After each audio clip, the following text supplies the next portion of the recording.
Nakatakdang inspeksyonin ni Department of Transportation Secretary Vince Dizon ang Metro Manila Subway Project sa bahagi ng Ortigas. Si Bernard Ferrer sa detalye. Bernard?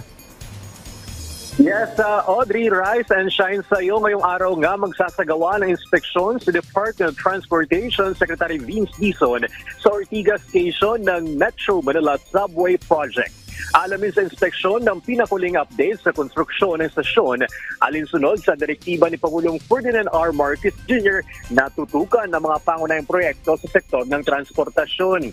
Sa pinakuling impormasyon, umabot na sa 281.74 meters ang inusad ng tunnel boring machine o TBM mula sa launching shaft at narating na nito ang hangganan ng Camp Aguinaldo at Barangay White Plains.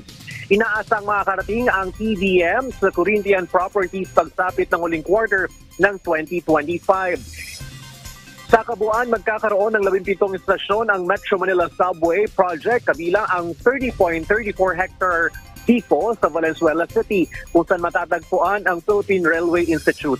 Saklaw ng proyektong konstruksyon ng 33 kilometrong linya ng Riles na mag-uugnay sa Valenzuela City at Pasay City na may connection din sa NAIA Terminal 3. Ang 17 stasyon ng Metro Manila Subway Project ay ang mga sumusunod: Valenzuela Depot, Quirino Highway, Tandang Sora, North Avenue, Quezon Avenue, East Avenue, Anonas, Katipunan, Ortigas Avenue, Shaw Boulevard, Kalayaan Avenue, Bonifacio Global City, Loton East, Senate DepEd, NAIA Terminal 3, FTI at Bikutan. Inaasang magiging konektado rin sa iba pang Riles o rail system gaya ng LRT1, MRT3 at MRT7 sa pamamagitan ng common station. LRT2 sa Anonas Station at North-South Commuter Railway Extension sa FTI at Bikutan Station.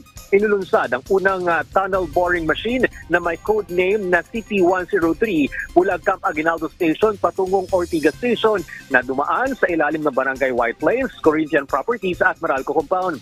Umaasa si Pangulong Marcos Jr. na magiging partially operational ang Metro Manila Subway Project pagdating ng taong 2028. Audrey? Maraming salamat, Bernard Ferrer.